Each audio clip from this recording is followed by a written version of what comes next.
ଆଜି ଥିଲା ମୋର ବ୍ୟାକ୍ ଏକ୍ସରସାଇଜ୍। ଏଇ ସପ୍ତାହର ଦ୍ୱିତୀୟ ବ୍ୟାକ୍ ଏକ୍ସରସାଇଜ୍। ମୁଁ ସପ୍ତାହକୁ 2 ଥର ବ୍ୟାକ୍ ଟ୍ରେନ୍ କରେ।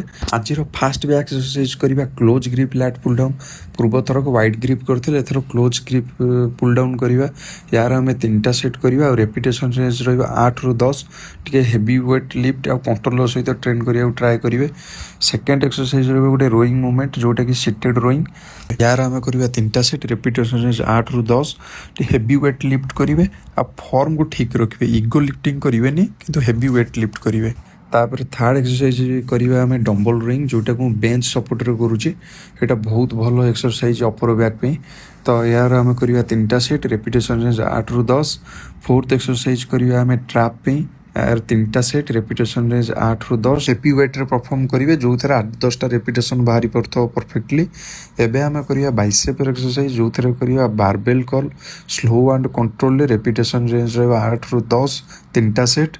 आउ लास्ट फिनिशिंग एक्सरसाइज रहा हामर कर्ल।